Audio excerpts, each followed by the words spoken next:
Welcome to the College Investor Audio Show, where we talk about the biggest issues impacting millennial money, from student loan debt to side hustles to building wealth. We will show you how to get out of debt so that you can build real wealth for the future. Hey there, welcome to the College Investor Audio Show.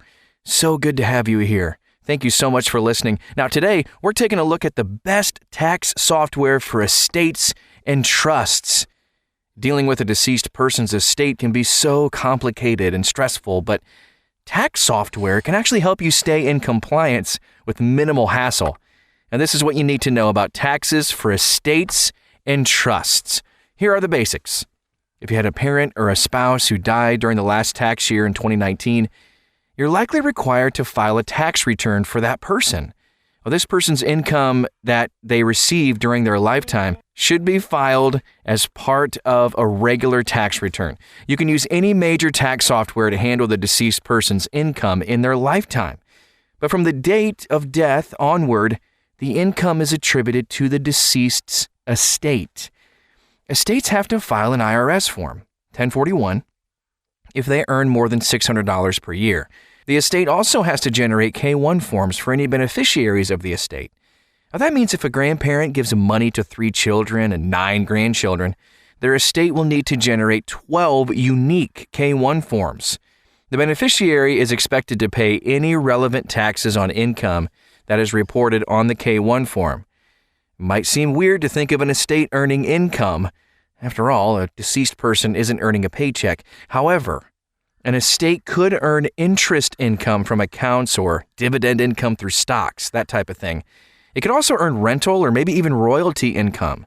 So while the estate is in probate, the estate needs to request an employer ID number, which is an EIN, to file Form 1041 correctly. It's easy to file for an EIN online, by the way. And once you have an EIN for the trust, you can file taxes, Form 1041, for the estate. So what tax software is best to use to generate a 1041 and K-1 forms?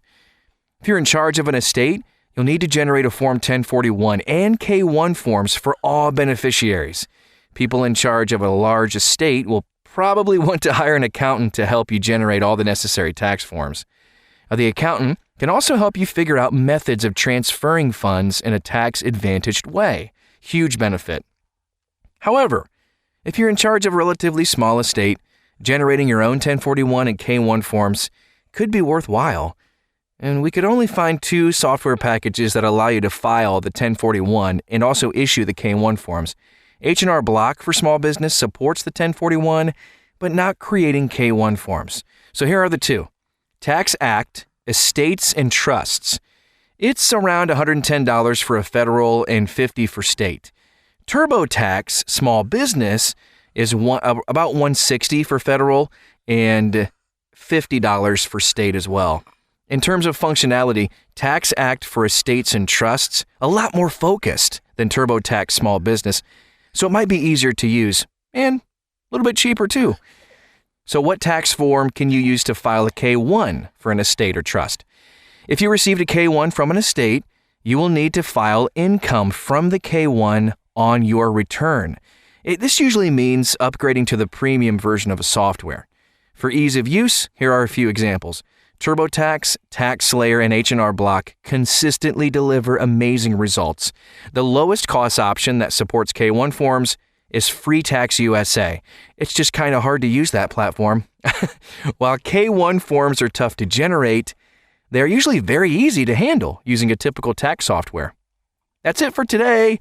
And if you've been thinking about this, if this has happened to you, I hope this was helpful. If you know somebody who might be dealing with estates and trusts, send this to them. Let's be helpful together.